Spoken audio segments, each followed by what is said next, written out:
Talks Wellness. Okay, hi everyone. Thank you so much for joining us for Women's Day at Touch Talks Wellness. We're really excited to be able to do this today and have just like a really great conversation about all the things that make us amazing women. I'm hoping for it to be interactive. I know that like everyone here, we're a small group, so let's like actually find time to chat. But yeah, so I'm gonna invite up here. My mom's actually gonna moderate this panel because I'm gonna get my baby because Women's Day. Um, and but I'm also going to invite some of our panelists that are here, Miss Tammy Boyd, Carrie Gober, and also Tara, if you want to join, you're more than welcome to, Yeah. Hey, sit wherever. I'll sit. Yeah. You're here. Switch over. Yeah. Wait. We'll go.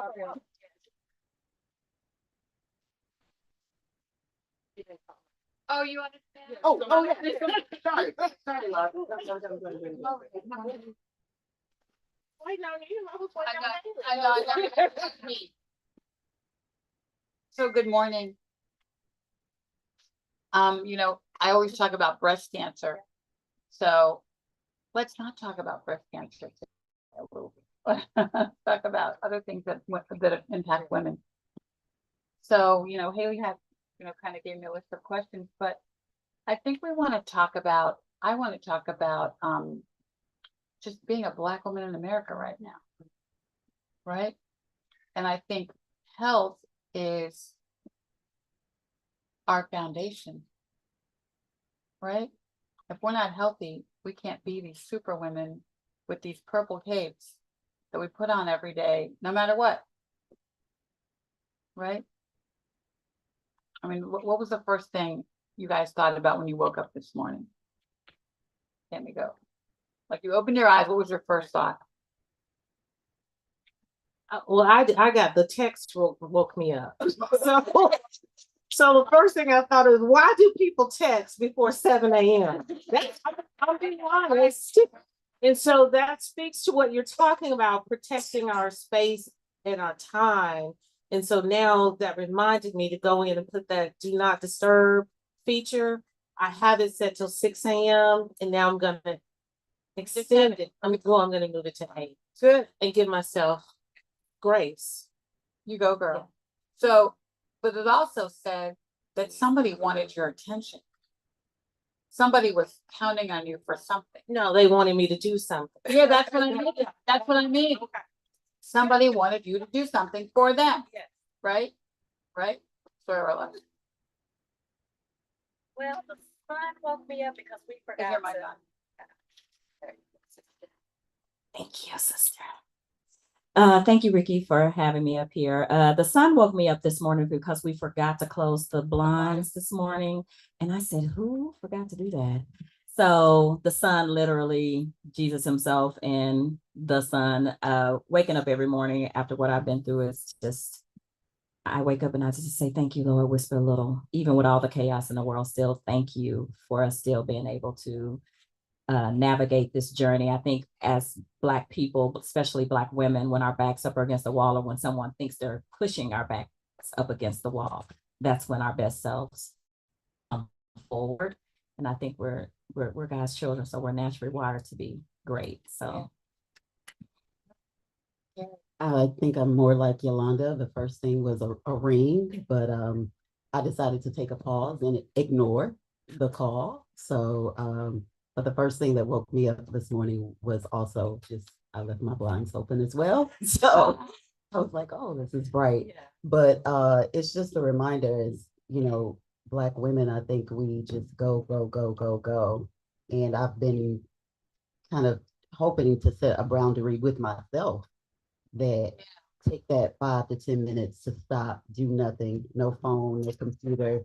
I've often had the computer on my bed and I'm trying to, and it seems small, but it's huge because every time I look at it, I feel like I need to respond. I need to open up an email or do this. So pause.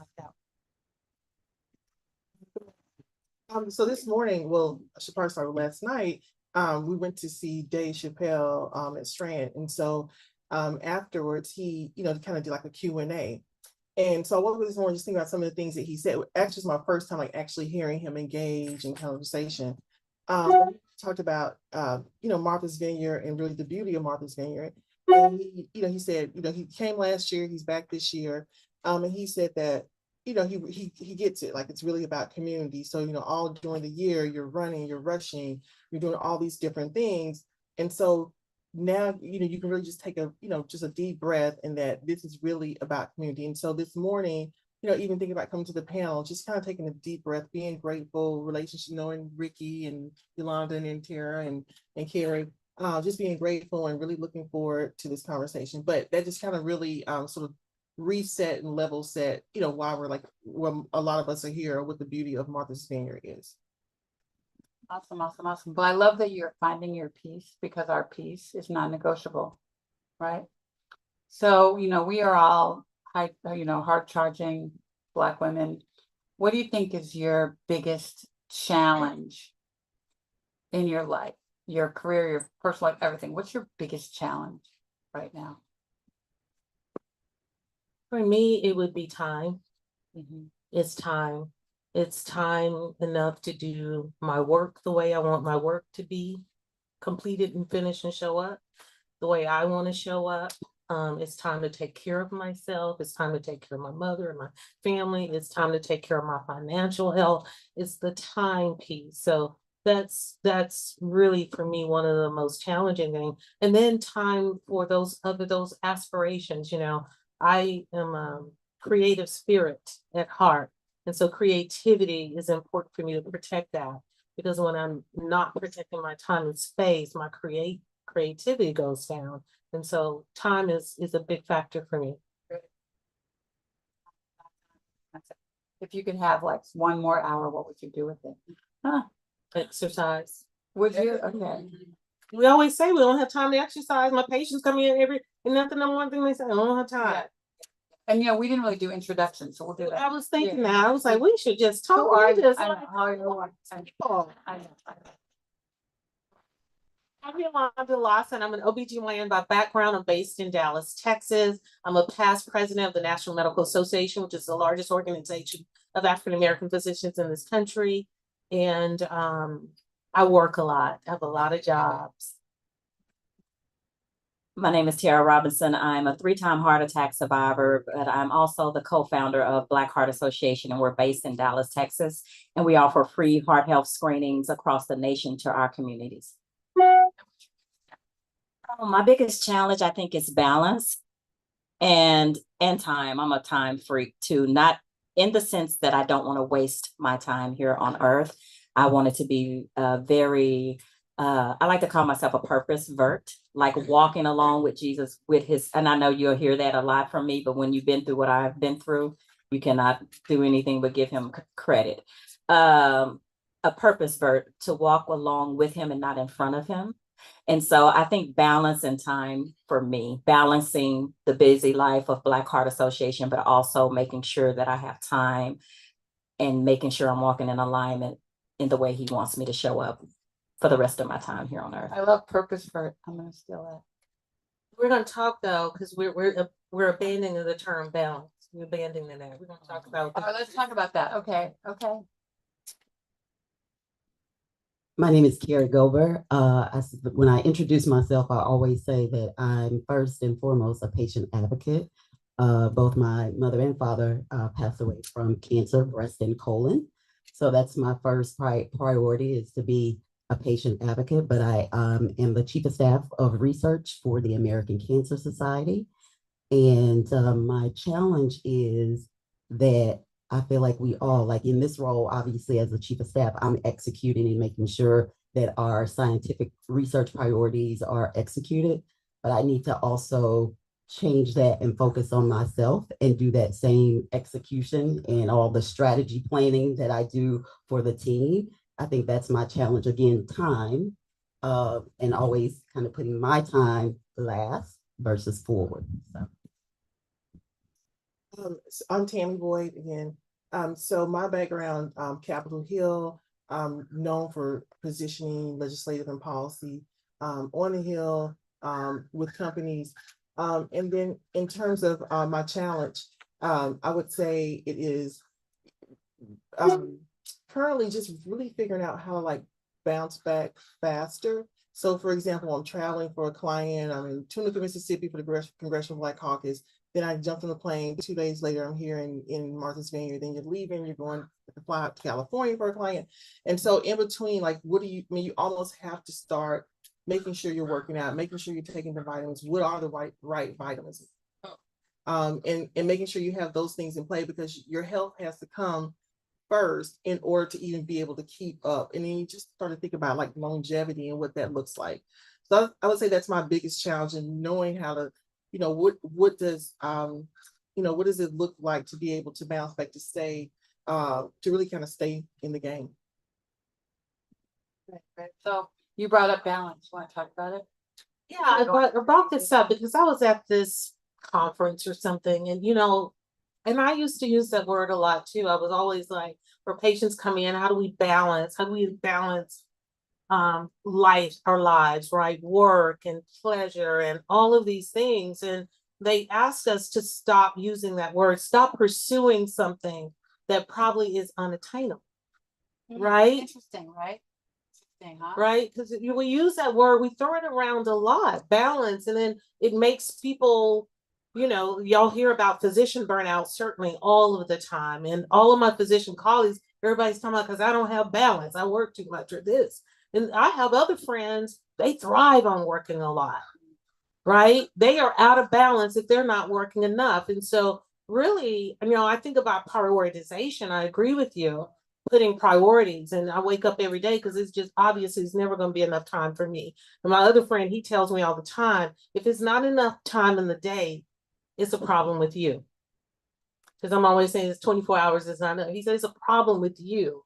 And how you're using the There you 24 go. hours. But I think that's such a good point, because when you think about balance, we're basically all sort of failing at it.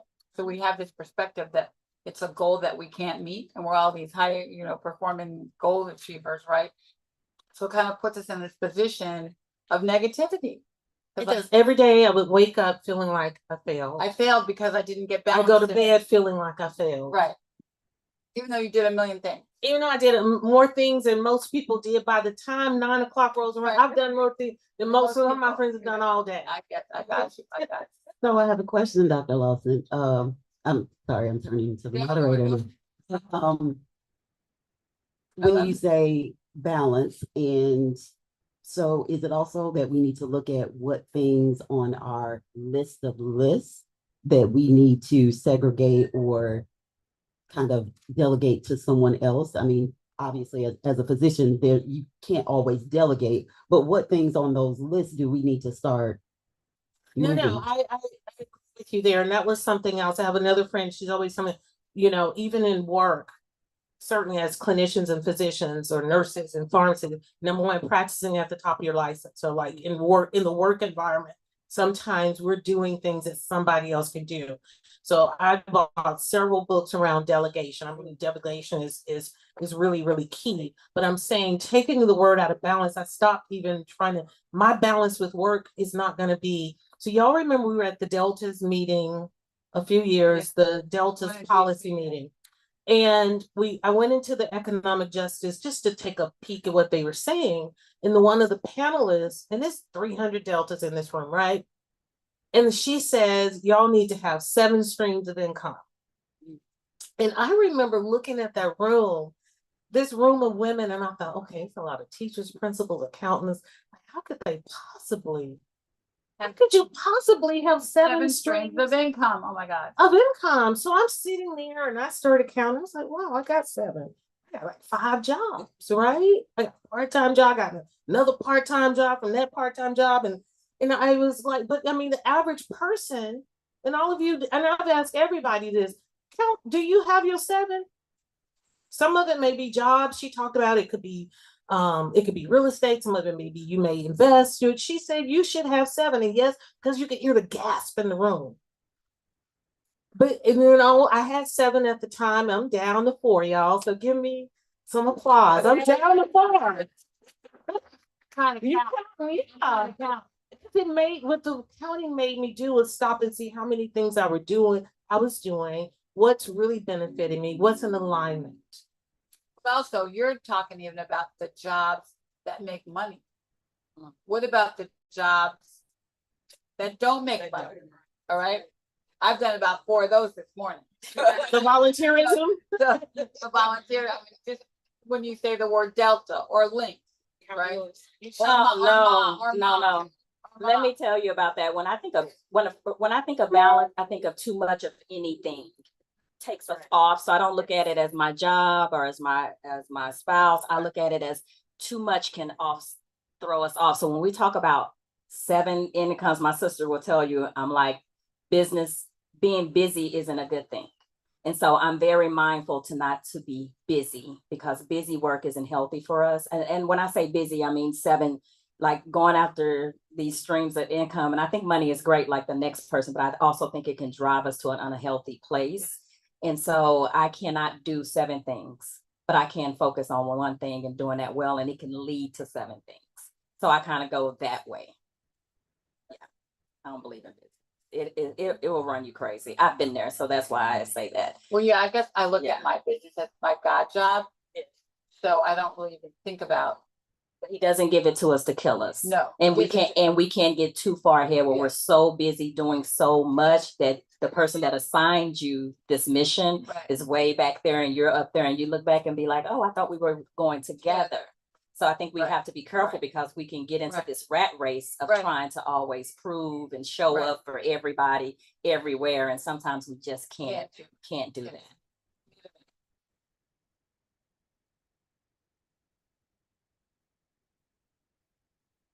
And just to piggyback off of that, I definitely agree.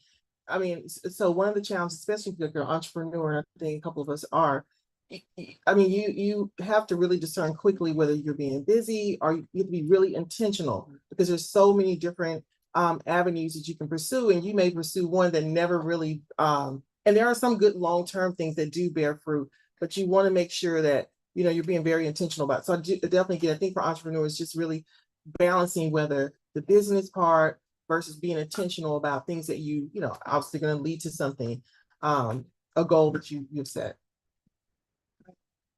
So let's try to talk about women's health.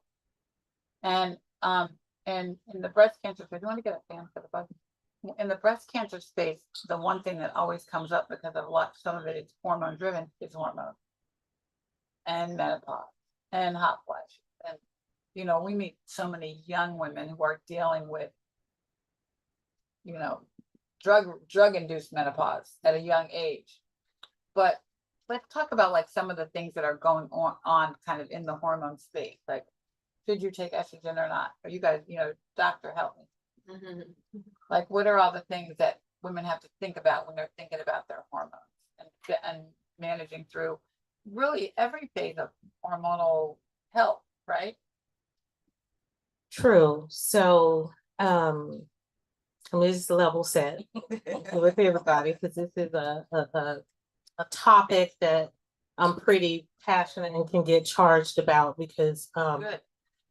I personally feel there's a lot of misleading information. There's a lot of misleading products. I think that women do ourselves a disservice. Oftentimes, even now, husbands will come in and be like, doctor, it's for hormones. And so it's become a basket term. It's become a full-on basket term. And now you hear everybody, oh, the perimenopause, it's all these things. And so I think, first of all, first time, I just think people need to understand what menopause is. It's a natural thing. We're all gonna go through it, right? And so I don't, you know, premenopausal period. I had a 35-year-old come in. I'm premenopausal, Dr. Lawson. Yes, you are. You're premenopausal when you're born. You're premenopausal. You're on this side. Until you go through menopause, and we go. And then, oh well, how long is menopause gonna last? I get that question. That's every week.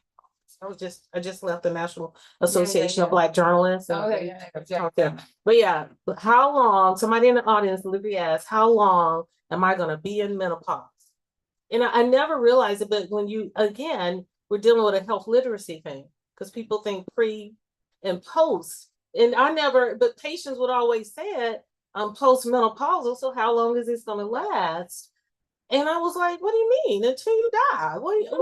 I didn't realize that people thought back in the day that it was a defined term because it said post. I'm supposed to be done with it, right? So people didn't understand pre, peri, which means around the time of menopause, your menopausal, right? Which we all knew it was called the change, right? Because it's a transitional period, and then post. But people think when they're post, it's supposed to be over in 5 or 6 years. I'm like, no, ma'am, that's not how it works. Don't run and tackle her, y'all. Don't run and tackle her. Just keep saying it. To make sure. Safe. Yeah. But you know, and then you have we see young women, right, that are taking hormones that they don't necessarily should take or need, because now some of this is not FDA approved, and you know, there's a lot of things out on the market, and I'm not trying to sell anyone anything. And you know, and celebrities, everybody's got a supplement and a vitamin that's going to make you happy, your hair grow, your skin beautiful, you want to have sex all the time, you're gonna be happy all the time, you're not gonna have hot flashes, you're gonna sleep well, you're gonna lose weight. I'm like, if it was that easy. And so, but we are marketed to as women, and so I was just at the Boulé and I heard the men, they were doing a men's panel on men's health, and the men, maybe it's 3 women in the room, it's Boulé, right? And Lamont Rucker, and then he's like, women's health is prioritized. And I really tried not to say that. I really to get up the because he said that, and the men in the room, you know, they all, and I'm like, it's a difference. Women's health is not necessarily prioritized. We hear about it more, we're marketed to more, we're higher consumers, we utilize healthcare, so people market to us. But when you look at research, when you look at drug development, you look at our representation in clinical trial, women are underrepresented. When you look at women's health disparities on women and gender specific diseases, everything is underinvested in. And I'm in this room, but yeah, I had to say something. Well, yeah, tell him to have a baby, Right? right? Right. Tell him to have a baby or 2. No, but Right. he literally was saying that. And so as we But it's talk, right. right. And so I really, really, really strongly advise people, even because the other misconception is I'm taking things, doctor, but it's natural. Say See? that again. But it's natural, what they tell me, or they want something natural. Natural hormonally stimulating drugs can have the same side effects and do the same things to you as anything that I prescribe to you that is manufactured, you get from the pharmacy. So a lot of times people are taking things, right? And so, yeah, before you start hormones, we want a normal mammogram. We want all these things in place because we still want to make sure it's safe. And then this last year, right, they removed the black box warning on HRT. Again, another misconception, because, you know, the response I got from patients in the community was they thought removing the black box warning meant those side effects didn't really occur anymore. They weren't real, or those adverse effects. And I was like, no, 2 different things, right? And so how do we work on context? That's my thing. So this past week, I was at, like I said, NABJ talking to journalists. You know, my plea to them is we'll put things in context. The example I used was, you'll remember a few years ago, 2022, the NIH study on hair relaxers and cancer. Remember? And the headline read, hair relaxers, Black women with hair relaxers had a doubled risk of cancer. Right? Double risk. That was one of the headlines. And when what the study showed were Black women who had not had hair relaxers had about a 1.67% increased risk, right, of uterine cancer. If you had a hair relaxer, it was 4%. Right? 1.67% times 4 to 4%. But when you write double the risk and people don't have context, Right. I mean, the calls were incredible in the media, in the coverage, and what Black women were saying, and my cancer was due to this. And I'm like, no, you have a gene defect, like we know it's genetic, you know, blah, blah, Right, right. blah. And so again, that's the thing, when people aren't offered context, because most average people don't know how to read a clinical study or No. know how to put that. And so I do think that journalists and the media have a role to play Yes, they in do. giving us the data in a way that we can digest it, but have context what those findings mean. Or we're going to Claude or Gemini or one of those guys to get. Or the Google. I got a patient, her Google, husband comes Dr. in. Google, Her Dr. Google. husband comes in, Dr. Lawson, Dr. she Google. been on the Google. On the- She been on the Google Dr. again, Google. Dr. Lawson. Dr. Google. But just to highlight what Dr. Lawson was saying, like when you go in the room with all those men, we have to keep in mind too that the research says that women have a higher prevalence of disease, more years lost compared to men. So when we talk about it being prioritized, we also need to think about all of the research and making sure there are so many drugs. I see the commercials all the time that we just have to make sure that we're telling our young women as well that make sure you get some research and some education, that you go to your physician, specifically a physician that looks like you. I would just say that that's my own personal opinion, yeah. not the opinion of the American Cancer Society. I want to put that NDA out there. But seriously, getting the research, getting that awareness and the education is so important for our young women.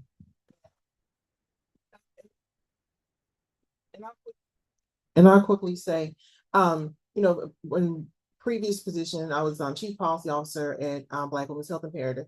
And one thing, even for myself, that I saw that the conversation just, I mean, glad we're even talking about this, because at one point there was not even a conversation about what happens, what's, you know, perimenopause versus menopause. I mean, I think there's still questions, and even your friend group, you know, for example, you know, just even for me, asking for your different friends and who were maybe like a year or two older, like how does that work? And so at Black Women's Health Imperative, we just had different kind of like salon conversations about it. And so I think, again, the education piece involving your physician, but just even having conversation. I'll say, for example, for me, my mom passed away at 52, so I didn't even know, you know, what to expect. Like what is perimenopause? What does menopause look like?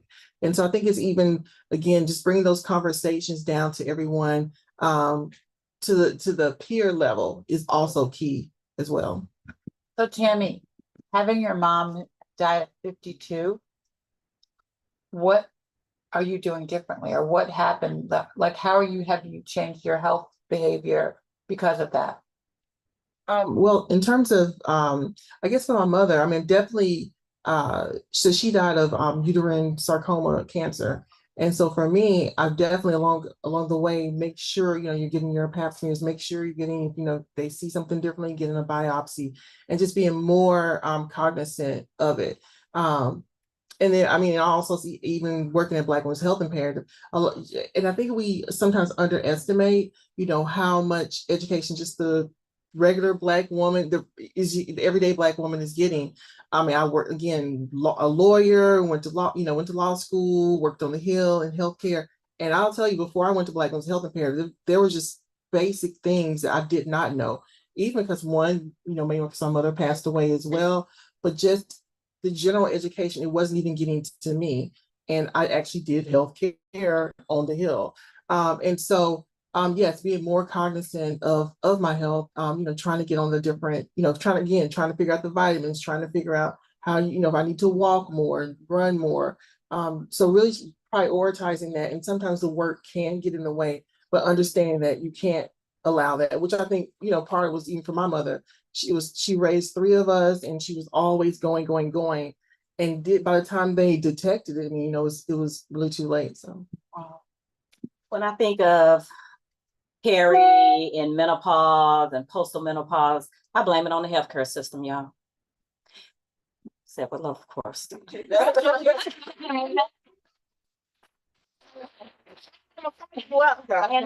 the reason why I blame it on them, in a sense, and I'm coming from the patient's perspective, right, is because those terms came from somewhere. And I doubt if it came from the patient. So when we hear these terms, you're just going based off of what you've heard in the past, right? So when you show up to the doctor's office and you're asking or making a statement that I'm in something because it's something we have heard, a lot of times I know until I was in the thick of it having hot flashes, I was like, Lord, let me get my hormones checked for the first time. Somebody having that conversation about hormones or having a Right. partial hysterectomy and never hearing that it can throw you into menopause, Right. perimenopause, all these things a year later and all of that. Only because I'm in this space have I learned this stuff, listening to the doctor, listening. And so I would say have grace on both sides, the doctor side and the patient side, because we don't know a lot. But when we come into the doctor's office saying, I've talked to Dr. Google or I've chat GPT, that's sometimes the best thing that we can have to educate ourselves as a community. We don't get, when I had my heart attacks, I didn't think it could happen to me. I didn't have blood pressure, cholesterol issues. I'm thinking I'm healthy because I'm always at the doctor, right? So for me to go to have 3 heart attacks is like, okay, what did I miss? What did she miss? So I think it goes both ways and we have to show grace on both sides. Tell your story. Or you want to say something? I want to say Okay. something just to back this up just a little bit. So when you talk about the terminology, I go back to the home. When I have parents who have kids, you know, I'm an OB-GYN, so you know, I believe we should have sexual health educations by age 6. Yeah. Right? And so a lot of people, Dr. Lawson, that's true. No, right? I have moms that come in, they have adolescent, teenage girls, and they're adamant. They're like, Dr. Lawson, I raised her to talk to me about everything. I go to the next room with the daughter. Dr. Lawson, I can't talk to her about everything. If I talk to her and tell her everything, I'm gonna be in trouble. I'm gonna be grounded. My phone gonna be taken. Right? And so again, sometimes mothers expect something out of their daughters that they didn't even expect for themselves. You were young at one point. You know what your hormones were doing. You remember in junior high and high school. So why do you expect her to not like boys and not have these particular feelings? You should be talking to her openly about it. And of course, it always comes up because of contraception, right? And birth control. And if I give them birth control, that means I'm giving them a pass to have sex. And it's so interesting because white mothers and my younger white girl age, they think differently. They think about the prevention, right, aspect. And birth control is a preventive aspect, but for us, right, it's different. It's like a license. It's a license to have sex. And I'm like, no. Let's think about this differently, because sometimes we're using birth control, certainly in young adolescent women, for irregular periods and other things. Could be skin, you know, acne. And so the first thing I say, terminology comes from home. I finally had asked my mother about menopause and what was it like for her? And she's like, girl, I don't remember. But I never heard her complain of a hot flash. I just remember as a little girl, I would just hear, and I don't know where you get it from in the family, like when women go through menopause, they go crazy. Right? Because it was a woman up the street who shot her husband, and they said, he really, my neighbor up the street, she shot her husband because they said she was in menopause. But you think about, even as we think about the Latin root of hysterectomy, remember hysteria. And so there was an associated, right, mental change in the angry, we talk about the rage, right? So those are extremes of it. And so I believe a lot of this starts at home. We are not, and certainly the generation of my mother, they were very stoic. Like you said, you talked about, they had kids to raise, they had work, they just didn't emote about certain things. So the first thing I have my patients talk to their mother, talk to their sister, talk to their grandmother, and talk to their aunts. Because everybody's menopause is not going to be the same. There are a few women, there's a small percentage of women that really won't have many symptoms. They would go through it so gracefully. They don't really have women come in and say, I don't know what everybody's talking about. Like, Dr. Lawson, I'm not. Right? Some people start menopause later, early. There's premature. So there are unique things about each of us. And so I also get concerned about that. I hear women everywhere I go. Oh, they can't remember something. Oh, it's menopause. Oh, it's perimenopause now. I can't remember. No. And so this basket terminology again, Yeah. And so there can be other things associated. And so that's why as women, just don't just assume everything is my hormones and this. Again, having those conversations, making sure you really are reporting what your symptoms are, because sometimes it could be stroke, it could be emboli, it could be other things, right, causing some of the same symptoms. That's my only point. Well, you know, I'm old, and so, yes, I am. So when, I think about menopause, when I was going through the hot flash stuff, we just said, you would like suck it up and deal with it. Yes. I mean, it was a different mentality. I think these younger women are like, give me a pill, you know, I call it a little microwave kit. There's gotta be a way to fix it, right?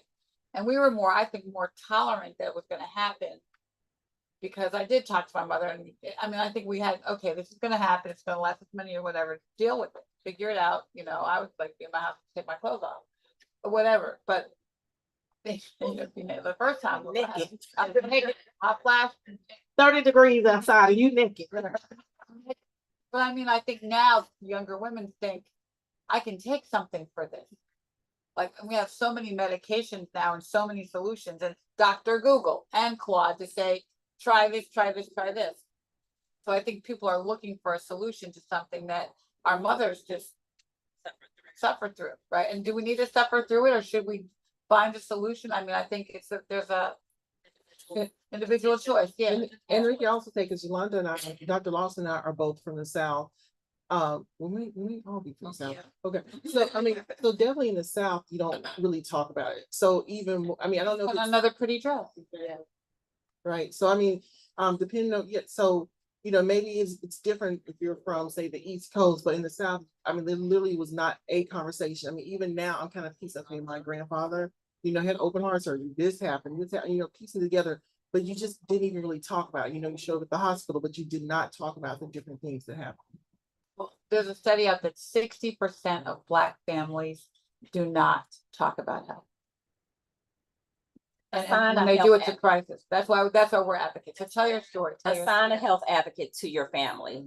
Yeah. I Be the, we'll gave find myself that title yeah, in well, my family. be the Do CEO they of your tell house. you stuff? Yes, everybody is in a text message. We have a family group chat. I said, I have designated myself as the health keeper of all health going on in this family. So tell me, what have you, you know, dealt with, suffered with? And they just told me.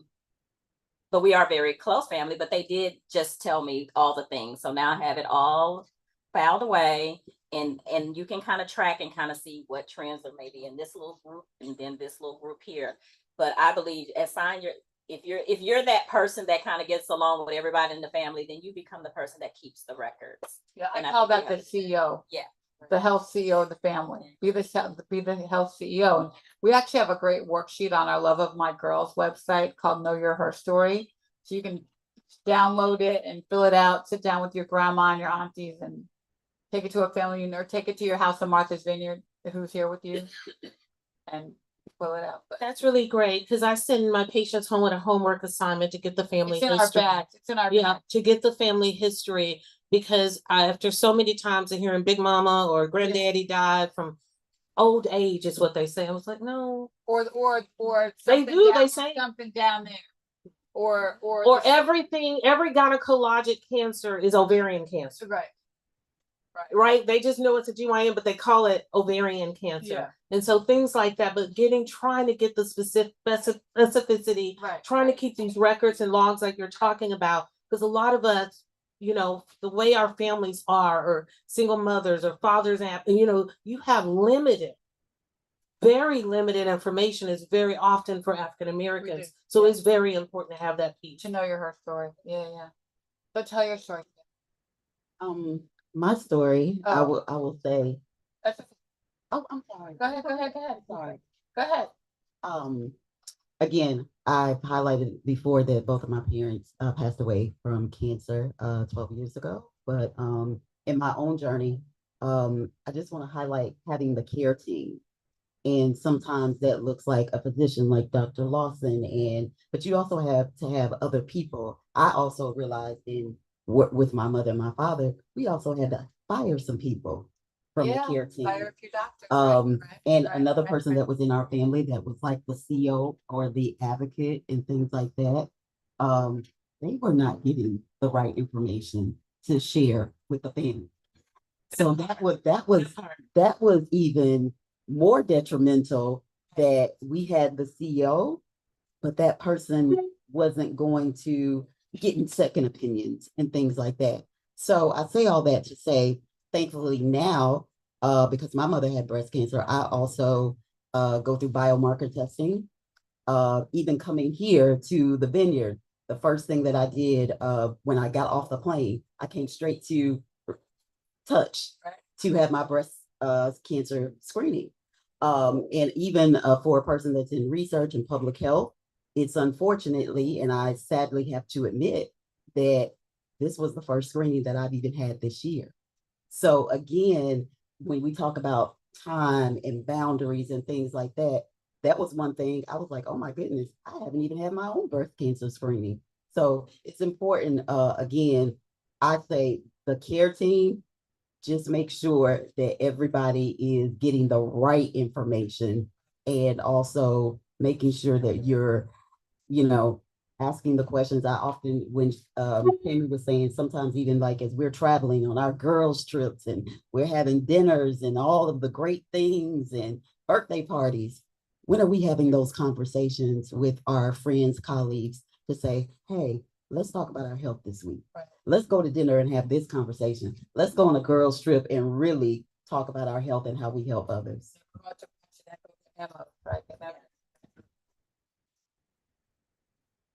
So Tara, tell your story. No. No. So I had 3 heart attacks in 2014 at the age of 40. My symptoms showed up at the age of 39 though. And I think, I was thinking about it, listening to my sister talk yesterday. Fatigue was one of those things that I think women can't really put their finger on it. Because I used to nap, like seriously nap. And my husband just said yesterday, one thing you're not going to do is not nap. But I think about how then I would do it frequently, once or twice or 3 times a day, not seeing that as a sign that something was going on with my heart, just tired or overwhelmed, working, wife, all the things. And so in November, when my left arm went numb and my neck started to bother me, I still didn't think it was my heart. Why would you? Why would I? Why would you? How would you know? Do any of you in the audience think that that you could have a heart attack based on what you know about yourself? And that's the key. We have to believe that it can happen to us. And I for did breast not. cancer, same thing for breast Same, cancer. yes, same thing for breast cancer. We have to believe it. And when we believe that, unfortunately, when we believe that, we can go in and advocate for ourselves. So I'm going in blind because I'm not at all thinking that I'm having a heart attack. And so when I went to the first doctor, a young Black doctor, ER doctor, said, you're too young and you're too thin to be having a heart attack. And I agreed. All the tests was also showing him that all my things were normal. Yes. So for his side, everything was showing normal. So I was released to follow up with my primary care. So I go to work. Don't judge me. I know none of y'all would have done that. So I went to work the next day, had another one in my classroom. Left there with the fire department doing the EKG and everything was fine. My husband just said, go back. So I went to the hospital where my doctor is out of this time. And now I'm dealing with a white female cardiovascular doctor. And she's also trying to send me home. But I'm saying something's wrong and I'm tired of coming back and forth. So I don't know, just keep me overnight. So she does a troponin test or heart enzyme test and it comes back slightly elevated. And she says, well, that's still not enough reason for us to keep you. The insurance is won't cover it. I said, but please, just the overnight. So they keep me overnight, do the test 2 more times and it comes back normal. So I'm sent home 4:00. The same day I'm going back having a massive heart attack. So this can happen with cancer. This can happen with your heart health. And I think heart disease will continue, unfortunately, be the #1 killer because it doesn't have a look. We don't lose our hair. We don't, things that you might experience with breast cancer or any cancer, we unfortunately don't experience that. And that's what continues to make it dangerous. But I will say, if you are a breast cancer survivor and you've gone through therapy, treatment, that a cardiovascular doctor should be on as part of your care team because everything flows through the heart. Nothing misses it. So remember that. I hope that nobody in this room has to go through it, but we know that some will. So just remember, cardiovascular doctor is important to have on your care team if that should happen. For sure, yeah, and you know, everyone knows my breast cancer story, you know. Had triple negative breast cancer and I did all the things, double mastectomy, chemo, radiation. They told me I was okay. And exactly a year to the day later, it came back on my chest wall. My doctor said, okay, Ricky, you have 2 years to live, get your affairs in order. And I said, well, I can't really die right now. Haley was a sophomore at Dartmouth, I had to pay tuition. But I got to take care of my kid. So I went on a clinical trial, which is so important. And the clinical trial saved my life. It'll be 15 years in September. So, but again, I didn't think I was gonna have breast cancer, even though my mom had it and my mom's aunt had it. And though we sort of knew it was there, like no one really said you're at risk for it. How stupid is that? Right? And I was pretty religious about going to get my mammograms because of my mom. My mom had stage 0, but her aunt died at 42, so she probably had triple negative, right? My father had colon. There you go, right? But my father, I found out he had colon cancer on Friday. He died on Monday. He didn't tell him. Which is a whole nother conversation, right? And 20 years ago, if had I known what I know about cancer now, he probably didn't make the choices that he could have made because he didn't want to be a burden or whatever the sort of male ego things are. But that's a whole nother panel we're going to talk about.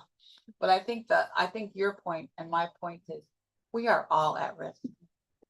You can't assume that you're going to be healthy for the rest of your life. You have to be prepared and be knowledgeable to know, and you may not have a sign until you're in a crisis. So have the care team in place. Have the care team, and what you're saying is so important because, you know, certainly as it relates to heart disease, patients a lot of times, you know, with high blood pressure, a lot of times they don't want to accept the diagnosis or they want to be on something natural, and we do that, right? Right, we do. We say we talk about losing weight, we talk about exercise, stress reduction, sleep, all these things, but sometimes you need medicines until you can lose that weight. Ideally, it's going to be about 10% of the body weight. And I tell my patients all the time, when you have uncontrolled hypertension, the only thing you may feel is tired. It may be the only symptom. That's why they always called it the silent killer, right? Because you may not, you're right. You can still go to work every day. You can still do all the things. All you may notice is a little bit of fatigue. That may be the only sign. And women often typically present atypical, right? So as she's talking about, she's a younger woman with a heart attack. Even though for older women, we all often present atypically, not the classic symptoms of a man, right? With chest pain and shortness of breath. We don't have any data about Black women. No one's recorded what our symptoms are, what our side effects are. And, you know, and so I have sleep apnea, which gave me high blood pressure. You know, I snore. So like, and everyone laughed at it all the time. And then my cardiologist friend, Dr. Hutchinson, you need to do a sleep study. Yeah, the sleep study. And I have like severe sleep apnea. Well, you're not the type because you're not a big fat white man. But some people's are makeup here with the adenoids and something. Yeah, so I had all the testing, but I had, that's what caused it. And as soon as I stopped using a CPAP machine, my blood pressure dropped back to normal. So all the things. So, I mean, I hate to talk, but my boss over there signaling, but I just want to cover one more thing really quickly. GLP-1s. It's the thing. We're all looking, you know, taking that shot. But are we really, we know that only 6% of the people in the trials were Black. And I'm worried about sort of the long-term effects of them, but do you have anything to say about that, Doc? Yes, we all are worried about the long-term effects. We'll just keep studying, right? The new uses for GLP-1s, right? Yeah. Looking at it for addiction, right? That's going to be that's amazing work. Looking at it, you know, we're using it for fertility. I mean, we were already using certain things because of insulin resistance, its impact on ovulation. So we're using it for that indication, of course, cardiovascular and all these other indications. Cancer recurrence. Right. Cancer recurrence, you know, there's a great study going on right now around breast cancer and GLP-1s, right? Is it a preventive measure? Because again, except for triple negative, because the obesity drivers, those breast cancers that are related to high estrogen, obesity, right? Raises estrogen, makes you more at risk. That's why obesity is a risk factor for breast cancer. So it's some really exciting research, you know, for me and the work that we do in health disparities. It's always though, will our people get access to the drug? Right. right? We know they're expensive, but will we also get access? We need to, of course, be in the clinical trials, right? And then I deal with also some unique populations. Like I also work at a clinic part-time. We take care of large population of HIV positive people, right? And so the muscle wasting and the muscle loss, right? So that's another issue that we're highly concerned about, certainly in our geriatric and our elderly and older populations and certain other populations with other chronic health diseases. So, but the main issue that we're working on from an advocacy and policy side really has to be equitable access, even for the people that need it, to have underlying cardiac disease and other things. Can they get it? Right? Can I get it? Or, and there are, is it okay to get these bootleg ones? It is not okay. It is not okay. And a lot of people are doing that. For the record. Oh, I have a compound. I'm getting compounded. Yes, yes. So it's a Not a good lot thing. going on Yeah. around that. And then, you know, you look at the reduction of the bariatric surgeries. But now, if all my bariatric colleagues, you know, the recommendation is using GLP-1s, even if you've had. How many times have we seen people that went through weight loss surgeries and failed? And came back. And then the other is going to be the pediatric population, right? So the age is dropping. But I'm highly concerned about, as I was the same way with bariatric surgery, using it in teenagers and adolescents. You know, my thing is, I think there has to be a coordinated effort to ensure that there is psychological and emotional support, right, for people who have these certainly morbid and excess obese issues. Yeah. Because we can't have them lifelong depending on a drug. We really need to make sure they have the mental mindset to understand, right, the importance of the diet and the other And the things. eating and moving There your you are, body. and moving moving your the body. All right, so one word to women, Black women, one word about their health. Go, you go, Tam. You ready? One word. It would be, let's see, reset, I can do 2 words, reset and rest. Reset and rest. Come to the vineyard, right? And don't work like I do, right? My word is going to be, just make sure you get your screenings and definitely, oh, That's okay. I'm sorry, my 2 words, screenings and your care team. Say stewardship. I would say peace. Your piece is non-negotiable. Thank you. Thank you so much, you guys. I love you so much. Thanks for chatting. Good. So you guys, we have another panel coming in. Then I did a lot of cooking. I cooked grits and we have sausage and bacon and turkey sausage and donuts and mimosas and what else I cooked? Bread pudding. What are we doing? So we're actually gonna pause for food now because the food is ready. So let's all go grab some food. We're gonna play some music and then we'll have our next panel starting about 5-10 minutes. We can get everybody together for a photo. Yeah, yeah. Then we'll take. Stand here and go. Yeah. Thank you. Yeah, go grab the food. It's so good. Right?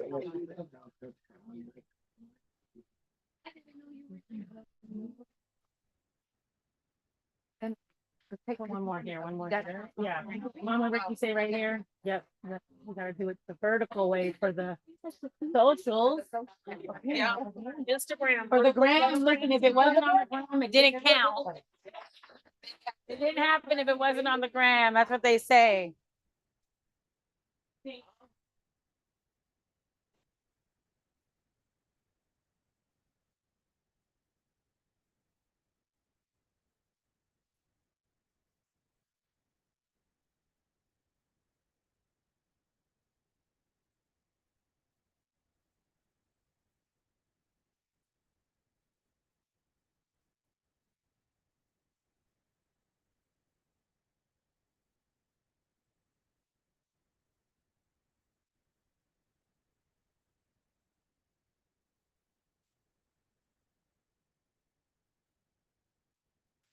We have to put your thing on do not disturb.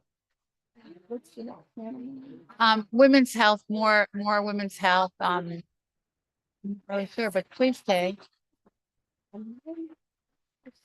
Stay for a while. We have a great, gospel singer coming. Oh, do you? Yeah. Yeah, girl, I was, they needed. I was saying, put it out. And then we're working on some initiatives. I mean, good life. No, no. Right, but. I know I'm gonna make both of y'all. Okay. Plus one, plus eight, and then in December. I'll get Right now, 28. That's- Plus the 8 holidays. Cause you should just call me. So, or it's not a week because I'd be like, when I was oh, wow. practicing clinically, I was thinking that. Valid. You know, you could pick a little, but no, you know, that part I missed. Now, The only place in the post office today, on Monday or something, you know. yeah, it's a balance, but what I'll say is because I could take more vacation, but until I get on those hours, I never was able to take, she had issues with me. That's true. So, you know.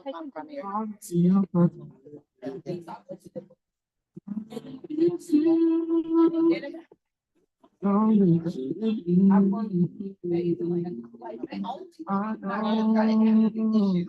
wasn't gonna have. Well,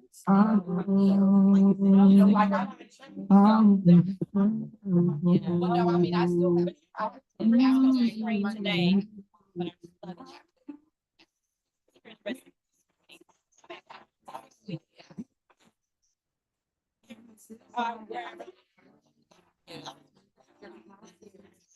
Be back. Yeah. Luggage that hard. So should we go around? Oh, okay. Yeah, gravel, get it. Yeah. I'm trying to get Houston chapter. You know, we do a lot of their events, they call it. That my sister pointed at you and I was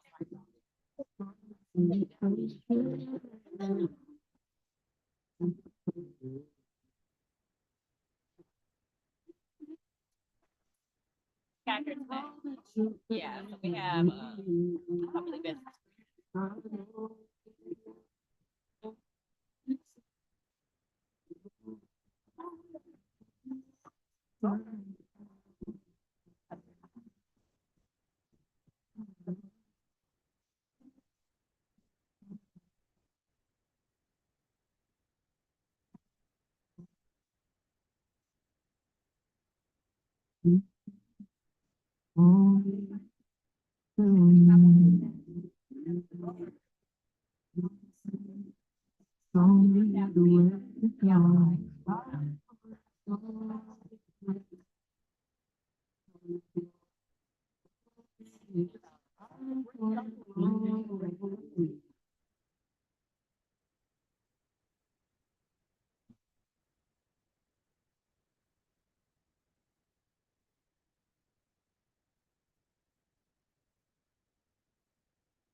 First thing that I would find before I even get out of my bed.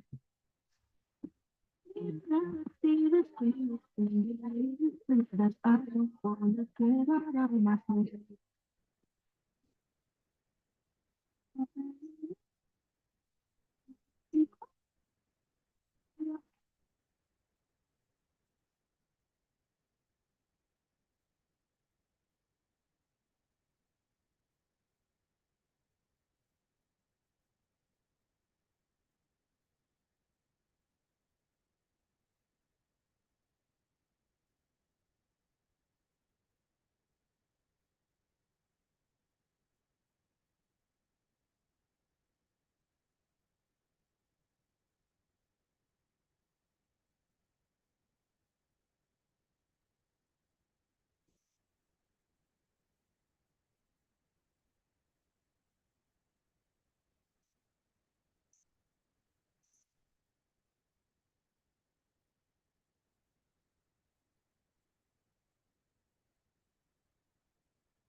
Rick, I know you're enjoying this, and gentlemen, I know you're enjoying this amazing brunch. I just wanted to, if you don't know, we're doing free breast ultrasound in the house.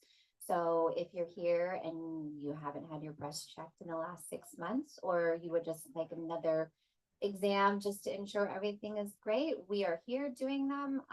You can sign up in the kitchen, you can sign up, but there's QR codes. So please, I would love for you all to get an exam, because why not? We're here and they're free. So prioritize your health, get a breast exam, and come see me if you have any questions, and enjoy your brunch.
Our gospel brunch, me and my friend Jerry. With Grandpa. Hey, Grandpa. I'm good. We're having a big brunch. This is my stepdad. He just lost my mom, so. How are you? You good? In a week. Yeah. All right. All right. I'll call you guys later. Okay. All right. Love you. Bye. Love you. Bye. Yeah. Yeah. Bye. Bye. Love you. Bye.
There is no one like you.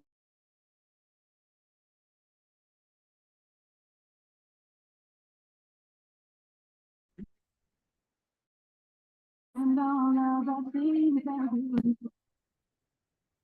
I will always honor you. Honor you. Okay.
The record.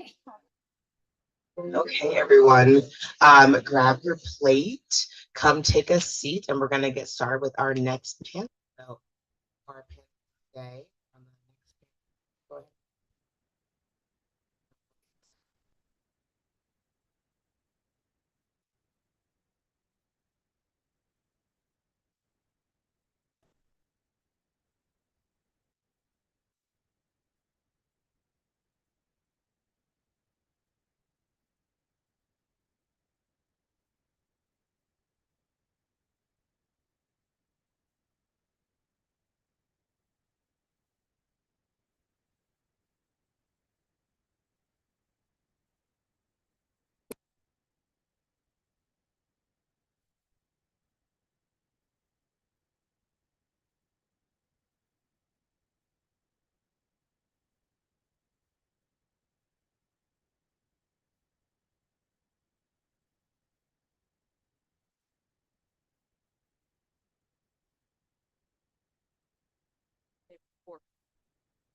I don't see before.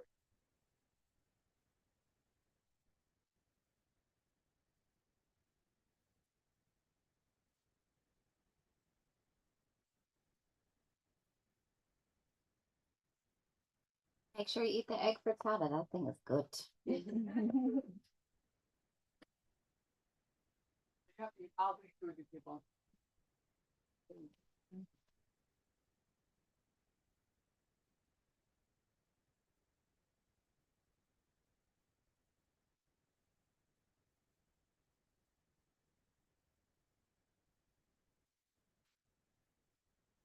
Good afternoon, everyone. Happy Sunday. How's everyone doing on this beautiful, blessed Sunday?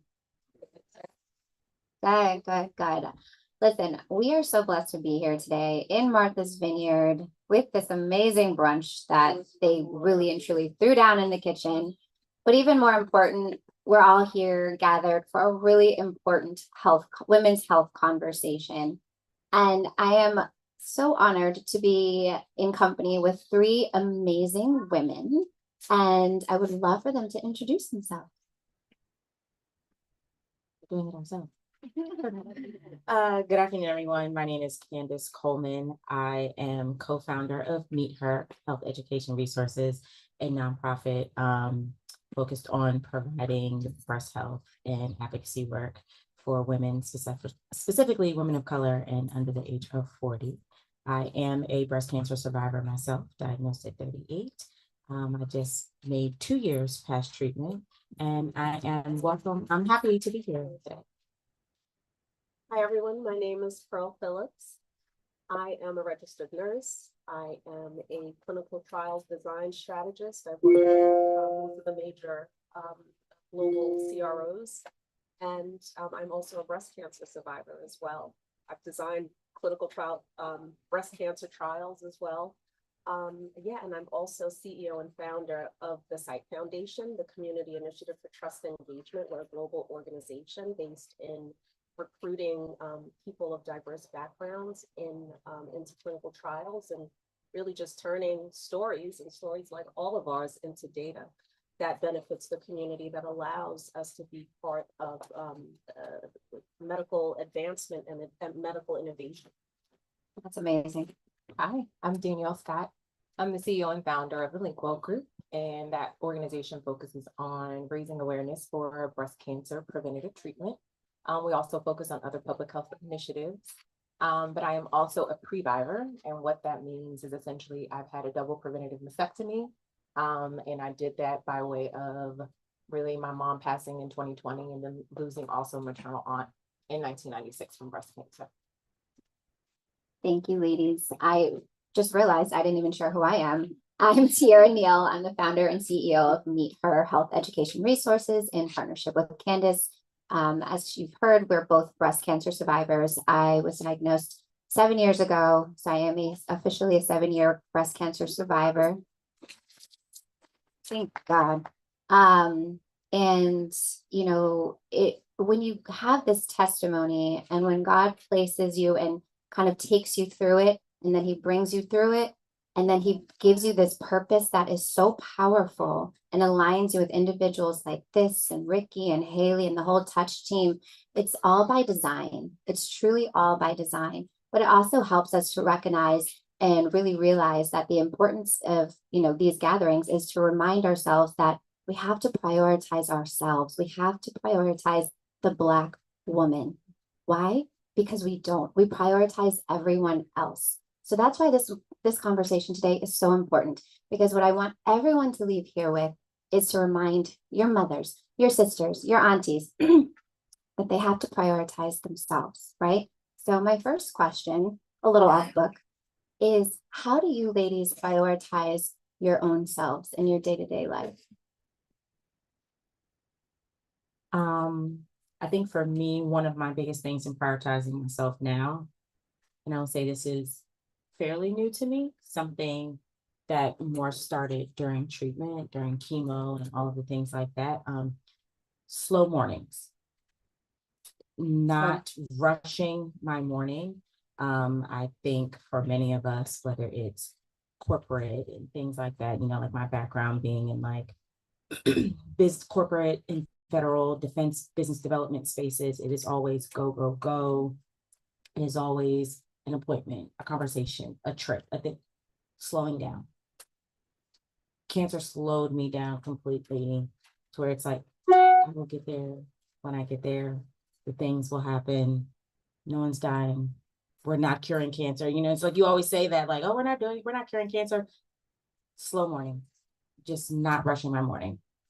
I love that so much. To be honest, that is not what my mornings look like, but just hearing you say it, it is not. But just hearing her say that, it's going to make me, you know, try to focus every morning on just taking it a little slower than I normally do. So thank you for sharing that. So for me, I've really had to, after my breast cancer diagnosis, I knew that I had a purpose, right? And I knew that I wanted to get involved in advocacy and find my why and what I do. And it's just wrapped up in everything that I do right now. And I explained to you in my foundation that I've built. So actually after my cancer diagnosis, I really ramped up. I was really super busy. Before I just had a job, you know, it's 9 to 5. And before I knew it, I was just this founder and the CEO with like, what do I do with all of these meetings? Right. And, you know, everyone that I have to talk to, everyone's excited about what we do. So we've literally been in operation for about a year now, right? So, and I think being on this panel, because I was on the panel with Ricky last year, being on this panel today actually marks a year for us, and it's a year of reflection. And I think always coming to Martha's Vineyard for me is a moment of reset, right? And what I realized, and I'm not going to sit here and tell you guys that I've had, you know, this Zen moment every day. It's been a lot of like hair on fire in the past year. So, but what I intend to go back with is structured days. Having my morning, I was always into yoga, making sure that I get my yoga and Pilates, even if it's an hour in the morning, and that's it. Movement, right? Because if we don't move, then we won't be around for anyone, including ourselves or the businesses that we build. And you know, making sure that I'm healthy, taking my life, like having that ritual first before I hit the computer or think about answering anybody's phone. And also ending the day at a reasonable hour, not 10 o'clock. So that's my vision for myself to feel the ones that. I really, you guys, you're speaking to my spirit. So I feel like I'm going to speak for most of us and say that Martha's Vineyard is it's our reset. It's our happy place. My husband was here with me last week, and he was like looking around, and he was like, Tiara, everyone's just happy. Everyone's smiling. Everyone's walking down the street. Just the joy and just the relaxation that you can feel. It's like nowhere else. So this is the perfect place for rest and reflection. And then we go into our community, we go back to our communities, and we go back to our jobs. But we've had this really powerful reset. And it's this huge community of us that have this reset together. So it's truly powerful. So I love that you share that. And congratulations on 1 year. I would say for me, just boundaries and hard boundaries, not just with the outside, but also with myself. One thing that one of the other panelists was speaking on was just like removing the laptop from the bed. I often do that because I go to sleep, but I'm just ending work, and then I go right to sleep, and then I wake up and I'm looking at my laptop thinking about all of the other things that are on my schedule.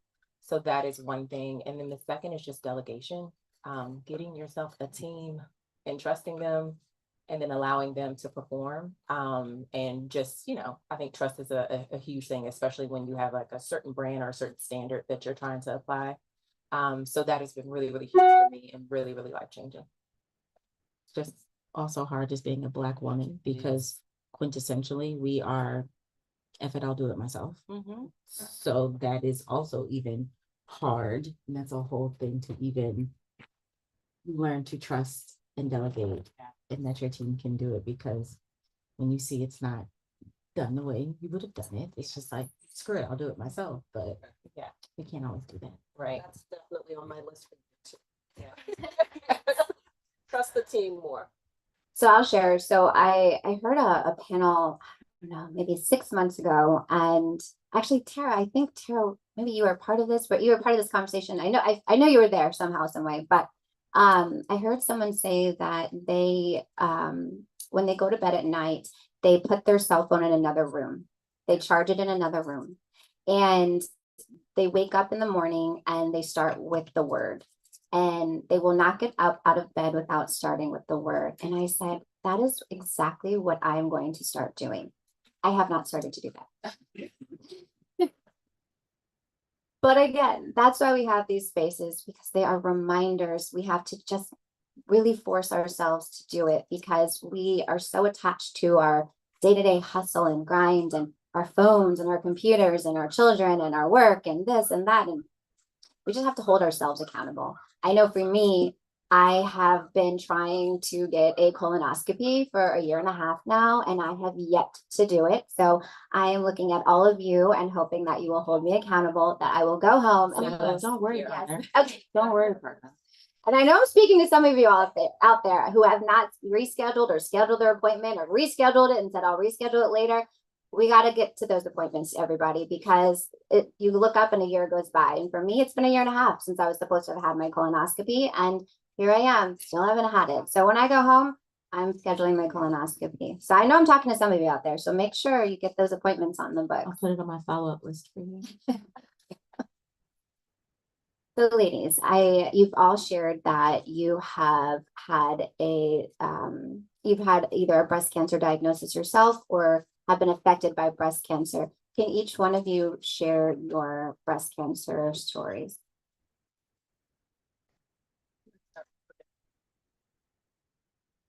Okay, so when I maybe was 12 in 1996, my maternal aunt was diagnosed with breast cancer. This was the first diagnosis that we had had in our family. We weren't familiar with treatment options, et cetera. And she ended up transitioning about a year and a half later. She was only 32, so very, very young. But it was at that point that it was raised awareness in my family at large. Then in 2019, I had two maternal cousins that were diagnosed around the same time. Both went into remission, the one transitioning in 2024. And then my mom went undiagnosed. She had other health issues. But when we admitted her into the hospital, we found out that she had breast cancer and it had advanced. She was well aware, but she was hiding it. And then within 72 hours, she was gone. So I think it's been upfront and in my face for a very, very long time. And with me constantly going to the OBGYN, getting checked, I've always had mammograms early. So at the age of 30, that's when I started. I had approached my mom a while ago. I think when I heard about Angelina Jolie potentially doing this double preventative mastectomy. And this was a very new thing, especially in our community. I questioned my mom about it and she thought I was, just being extra, overly cautious. I would be okay. And then once I lost her so quickly, I knew that it had to be a priority for me. So when I went to the breast surgeon and spoke with her, she thought if we got some time between my mom's passing and my next steps, I would change my mind. She also told me I only had 3 options at the time per policy, which was to do the BRCA testing. However, we know that all genetic mutations are not covered under that, right? The second was to have mammograms every 6 months. And that wasn't something that sat well with me, just given the level of radiation that you are, being transmitted. And then the third was to take a oral tablet every day for the next 5 years, which I think is something that most breast cancer survivors take after to prevent. Tamoxifen? Yes. So those were my 3 options. I didn't want to exercise any of the 3, so I pushed her to be creative. She really wanted me not to have the surgery, but she also didn't want me to have to pay for the surgery. So I gave her all of my family history and she did what she called an online simulator and it came back that my rate was 70%. So when she submitted that to the health insurance company, they approved it. So that began my journey. It was clearly an elective surgery. So my process did not look, I would say, traditional. I went through 3 different procedures. One procedure was because I ended up with an infection from the last procedure. However, it was life-changing and it gave me peace of mind. And so I share my journey because I know that there are others that have a strong family history with breast cancer and are often questioning whether or not they should do something that I would say go rogue, but that may be just not traditional in terms of screenings and preventative care. But you should know that it's an option and the option is there for your insurance company to cover it. So. One thing I really want to quickly touch on that you spoke to was that your mom hid that she had breast cancer and you didn't find out until she was 72 hours out, right? So, we talk about this a lot on these panels, but I don't think that we really, really hear it. And so we're just going to keep drilling this. And that is, don't be afraid to hold your parents, your family, your grandparents accountable for having those family history conversations. If you can see that your parent is clearly sick, something's going on, have a real conversation with them about the importance of educating the family on what's going on, because how can we make educated decisions on our own bodies if we don't know what's going on with you? How can we help you help us? And that's truly one of the biggest challenges in the Black community, is that we're so scared to talk about family history. we hide, we sweep it under the rug, we're at the dinner table, like, how did grandma pass away? And it's like, oh, honey, she had something, but she's gone type thing. But why can't we answer that question? So we need to go home and make sure that we're able to have those conversations, because the more we hold each other accountable, the more we can make better educated decisions on our bodies and our generations to come. It's so important, especially right now. So that was one thing you had said, and I just really appreciate you sharing your story. So for me, my breast cancer journey, I don't think has been very linear health-wise. So I had, in my 30s, I found out I had cystic breasts, right? Like, we maybe all heard this, get dense breasts. It's a little bit of a precursor to having, cysts and maybe some cancerous cysts. And so I was being watched. I had fluid-filled cyst sacs in my breast that had developed. So I was already going for mammograms twice a year, every 6 months.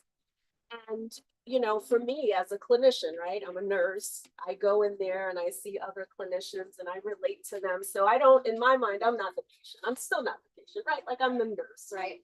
So I'm laughing and joking with them and asking them questions and stuff. And the technician who was doing my ultrasound, she's laughing, but then her face changes really quickly. I'm like, what's wrong with your I don't like when they do that. What is wrong with your face right now? I don't like when they do that. And so she said, okay, I see something.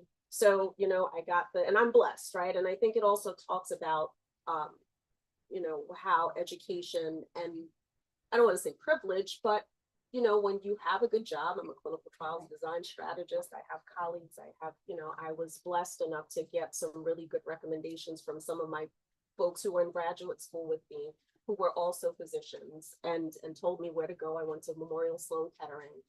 And so, really scared for about 2 weeks. Didn't tell anyone in my family. My mom's sitting right there. She can attest to that. She's so angry with me about that. So, right, so, everything that we're talking about as far as, and I think I've learned since then, you have to be open with your situation, no matter what it is. Now, all of us need help at some point. No one is all that strong alone. So I go to Memorial Sloan Kettering, find out that it's DCIS. So that's stage 0. So I was fortunate enough in my cancer journey not to have gone on to chemo. I refused radiation therapy because the percentage of how much it would have decreased my likelihood of a recurrence wasn't very great compared to that. And that was my own personal decision, right? And I made it with my son, who was, really supportive. He's older, he's 30.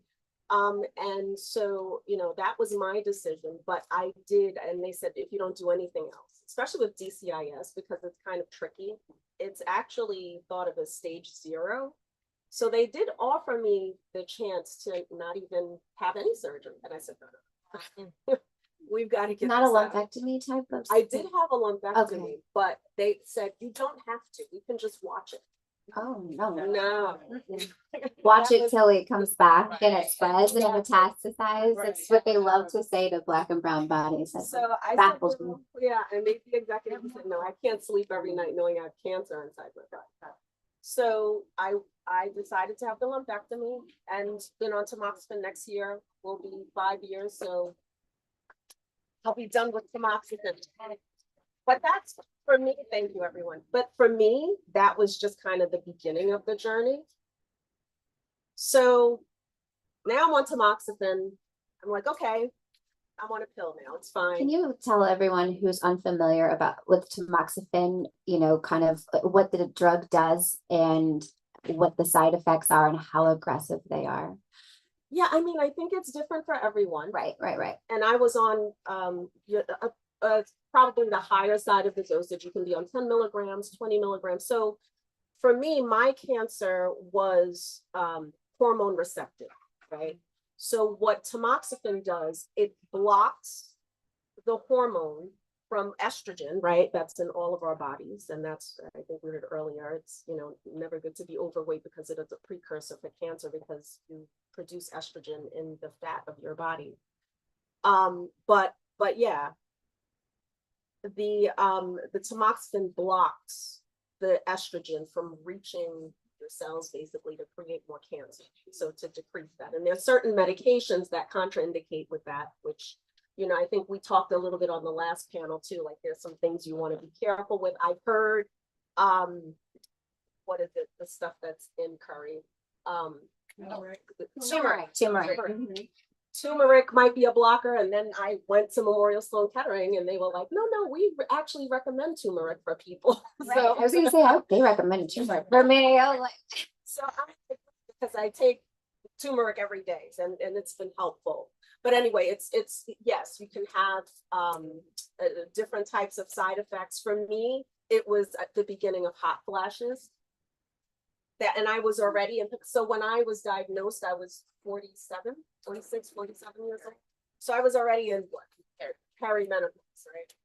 So they had started. but really fast, I just want to share. So if she wasn't already in perimenopause at 47, so for like myself at 33 years old, when I was diagnosed, I was offered tamoxifen, but they said it has a strong possibility of knocking you right into menopause. So our young sisters who are being diagnosed with breast cancer at 25, we had a story yesterday. She was diagnosed at 19. So thinking about these drugs and how they really help us to live longer lives, it also comes with a cost. So I just wanted to highlight the fact that it does knock some women into menopause, no matter what age it is. No, and I think that's important. And there's also a tie into how, again, that was the beginning of my journey, right?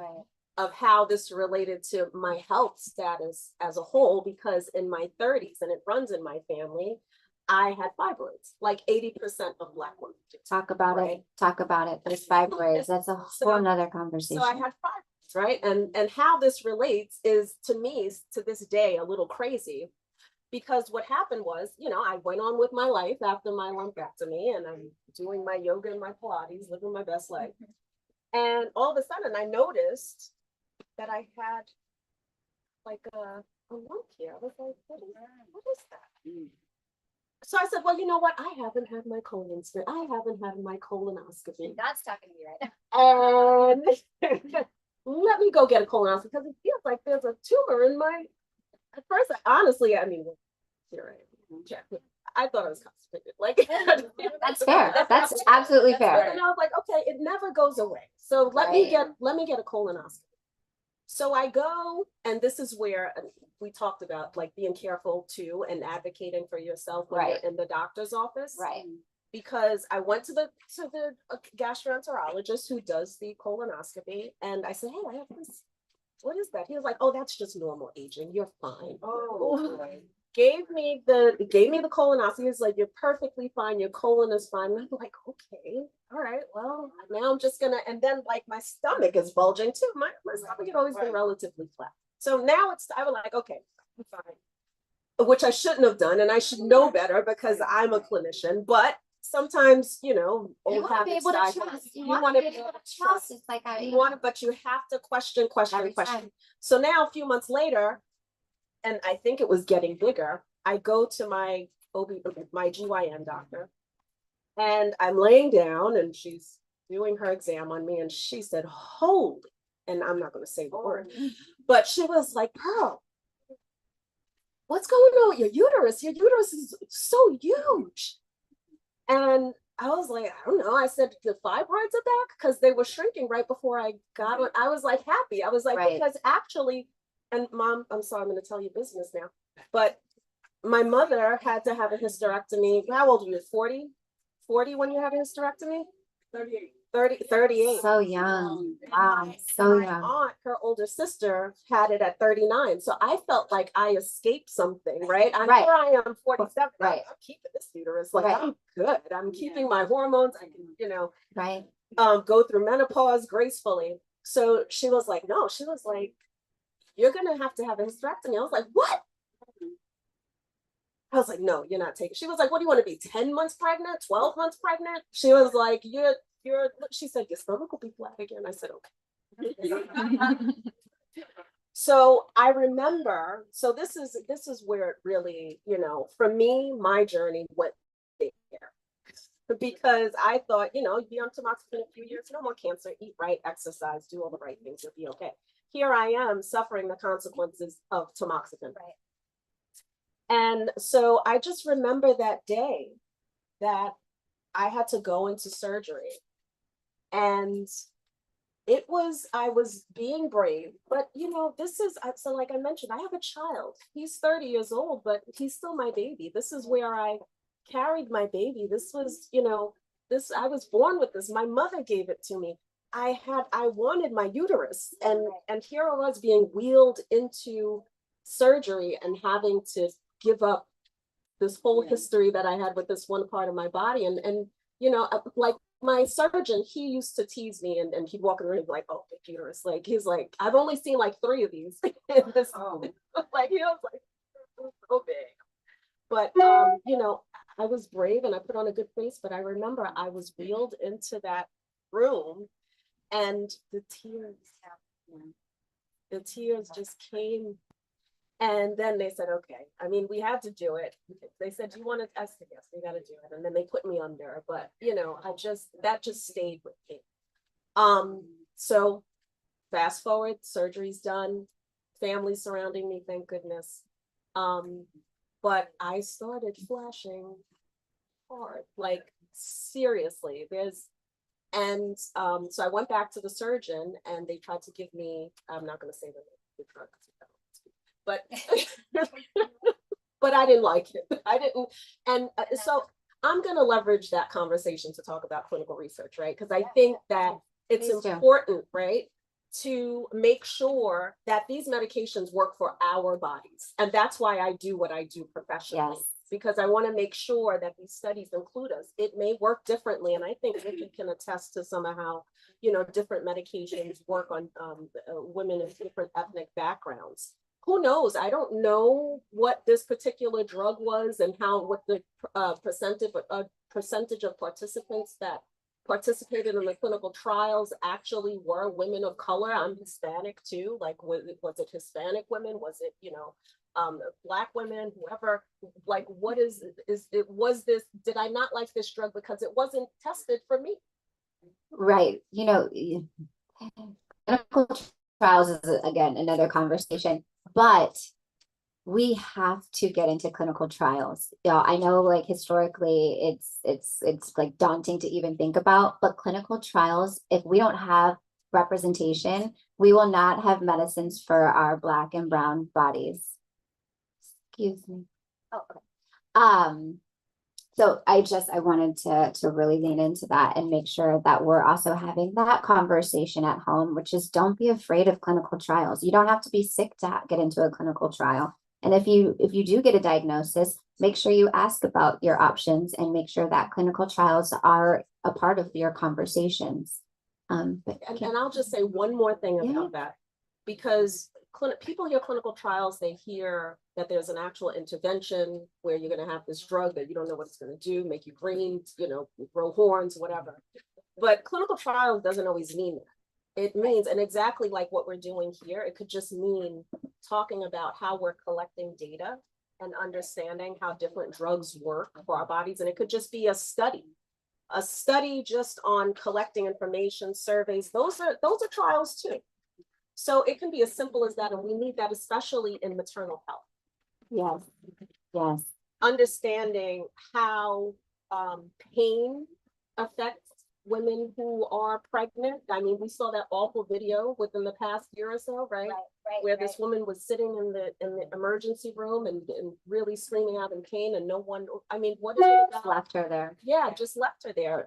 What are we looking at? How, you know, we can alleviate our pain better, what exacerbates it and things like that. So I'll leave it at there, but you know, it's really important for us to partner. Absolutely. Candace, I would love for you to share your story. I am from Maryland, born and raised, and then back in 2022, I had a contract in DC that was ending. And I just said to myself, you know, I'm not married, I don't have kids, I'm untethered. Let me just go somewhere else. So I up and moved to Houston. But being the good girl that I am, I have a background in public health. I have been advocating for myself since I was 18 years old. I have struggled with endometriosis, polyps, fibroids. I've constantly had to advocate for myself. So me moving to Houston after never have been there, don't have any family there, starting over, didn't even secure a job. God told me to go, and I was like, okay, I'm gonna go. So I get checked for everything before I leave. There's nothing. I leave Thursday, October 13th. I get there. The second week in December, I find a lump on my own. I'm not working. I don't have insurance. And it was one of those things where, as much as you think you know how to navigate, you know, the public health system and things like that, I thought I was very well versed in that. And then I get down there and I just completely felt like a fish out of water. Like, how do I even find a doctor? How do I even make an appointment? Like, I just felt completely lost. So when I found my lump, it was like the size of a pea. It's very, very tiny. No pain, no dimpling, no puckering, nothing else. Then it was just growing. It just kept growing. So then found it in December. January, I saw the algorithm doing its thing. It dropped something on my timeline about I can like just pay out of pocket and go get a scan. So I was like, all right, I don't have a lot of money in savings, but I got this credit card. I'm going to just swipe it and I'm going to do it. I end up in this like little seedy hotel to get this scan. And when it comes back, it literally just says, I mean, we might see something, but it doesn't look that serious. But if you want to go see a doctor, you could. Well, first of all, I came to you guys because I don't have a doctor. This is why I did this. I had a best friend who was a nurse. I also had a very close friend from college who not only is a doctor, she's a breast cancer survivor. So I shared the findings with both of them and they were like, with what I'm looking at, you look like you're fine. This looks fine. And I said, okay. And they literally just mailed me that with a CD. What am I about to do with the CD? But in 2022. Okay. So that was that January, didn't start working till February. And then my insurance kicked in March 1st. At this time, I'm experiencing like other things, like my kidney's kind of bothering me, all these things. And I said, I am very intent on as soon as I get that insurance card, like I ran to the mailbox on March 1st, like, let me get this card. And I decided I wanted to find an internist. I said, I don't want just a regular PCP. I want an internist. So understand systems. Let's connect all of what I'm feeling. So happened to stumble upon a Black woman. I narrowed my list down and then I just kind of prayed. God led me to the Black woman and I said, got it. So she immediately was on everything, like we're running for everything. At this point now, it's the first or second week in March. It's just growing. There's still no pain, nothing like that. She goes and sends me for a mammogram and ultrasound. I'll never forget it. It's like, you just never forget those key dates. So it's Friday, March 31st. I'm already anxiety ridden. I have this appointment only for me to get across town. And they say, ma'am, you don't have an appointment. And I said, what do you mean? And they were like, you canceled your appointment. Oh no, baby, I've been stressed about this for a long time. I didn't cancel anything. And they said, it's canceled because, and they said, well, is your doctor looking for something? And I said, yes. And then it was a collective, all the women behind, they go, oh. And I'm like, I don't like that. I'm like, what does this mean? And they said, well, here we only just kind of do just like a preventative type screening. If they're looking for something, you have to go to the big boy center. So we don't have that equipment here. And I said, okay, well, they don't have appointments for another 3 weeks. Okay. So now it's mid-April. I get there Monday, April 17th. I'm just like, okay. So again, I don't have any family in Houston. I'm doing this by myself. I go, I'm just like, oh, I'm just gonna take like a half day from work. I'm just gonna go in and do this. I'm thinking I'm not gonna hear anything. They said, Ms. Coleman, they said, you're gonna do your mammogram. We're gonna send you to the waiting room. Then we're gonna bring you back for the ultrasound. Doctor's gonna read it and someone's gonna come talk to you. I said, oh, someone's gonna talk to me today? And they said, someone's talking to you today. And I said, okay, fine. Mammogram, fine. Get in there for the ultrasound, vibe change. Like I was just like, okay. So she's doing the reading and then she just says, she's just like, oh, have you done any other things? I said, yeah, I paid out of pocket for a scan in January. The sheer terror that she had and the way she spun around that chair, like I just still hear the wheels rolling on the floor. The way she spun in that chair and she said, do you have it? I need to know what size it was then versus now.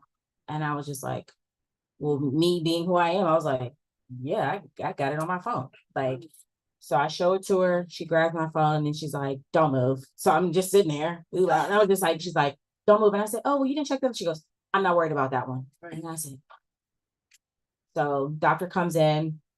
Hi, Ms. Coleman, nice to meet you. And she just flips the screen and she says, here to talk about this large lump in your breast and this very concerning lump in your axillary lymph node in your armpit. And I'm just like, and literally 30 seconds later, it was, hi, nice to meet you. Look at this. She rubbed my arm and said, I need you to prepare yourself mentally and emotionally for bad news. Hello, how are you? We have not done a biopsy. There's been no pathology report. So I'll say because it's Sunday, a couple expletives like, bro, what? Like, it's 10:30 in the morning on a Monday. What are we talking about here? But then immediately I was like, she does this. She knows what she's looking at. So then I was just like, okay. And then she was like, I need you back immediately for a biopsy. So I was back the next morning at 7:30 in the morning for a biopsy. Wednesday, I had a virtual call with my internist. Just all the other things we're looking at. She was like, oh, I saw that you went. And she was like, what did they say? And I said, I was told to prepare myself mentally, emotionally for bad news.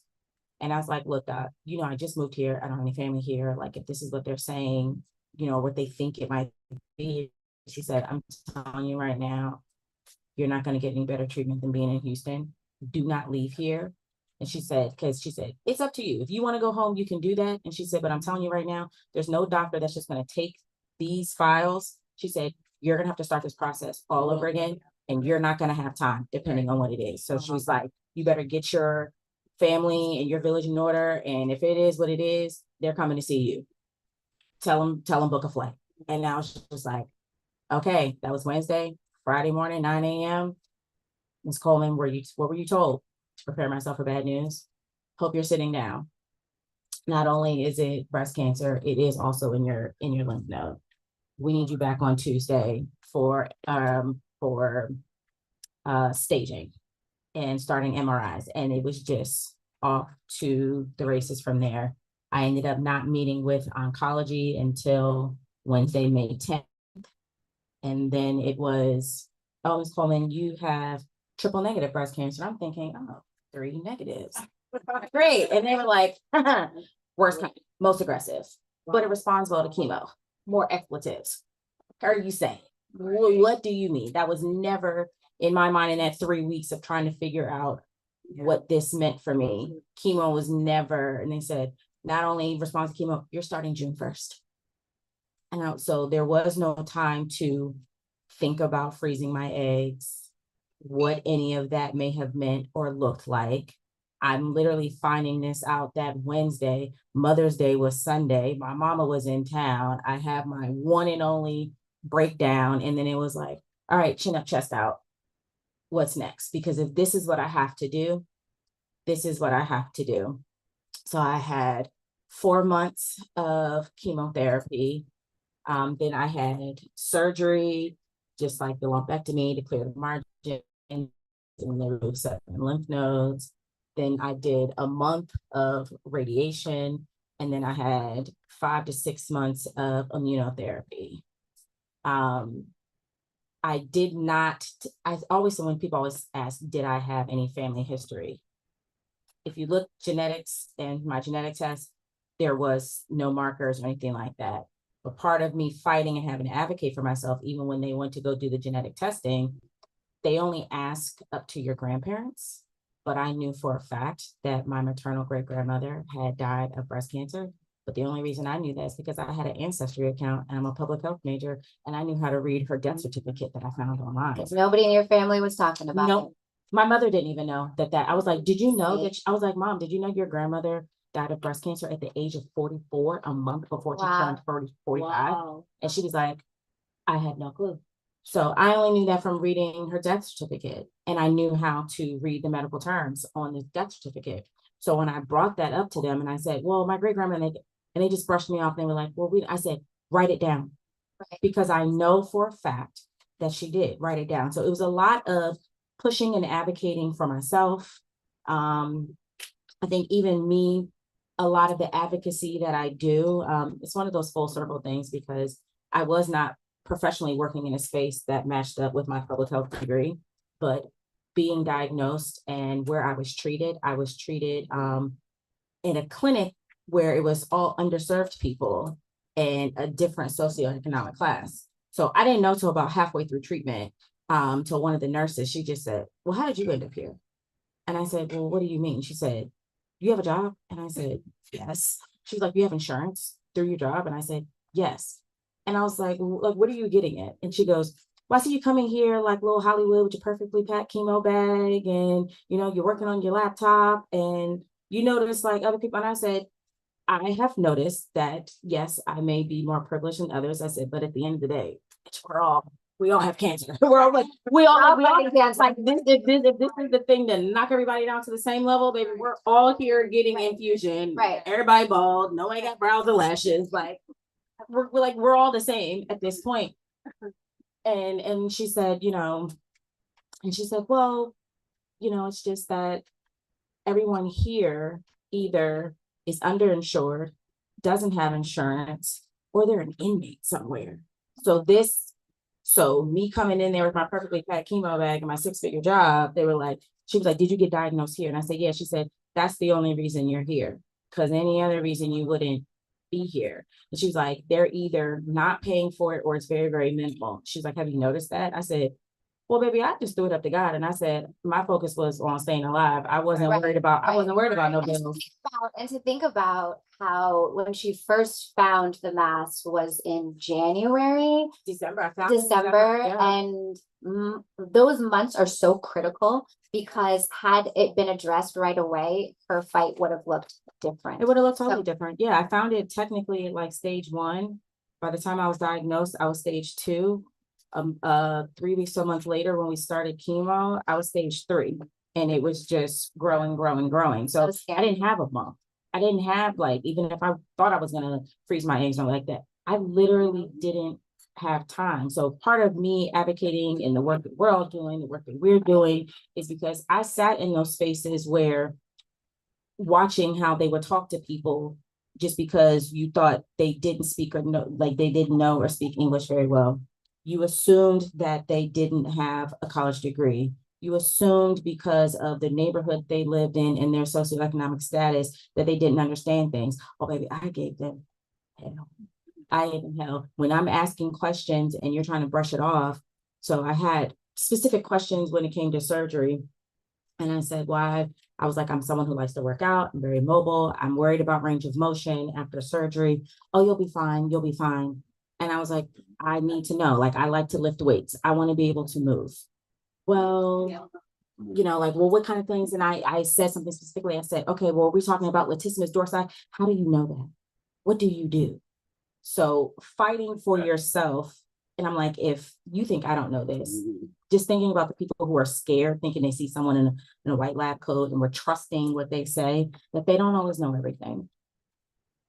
Thank you.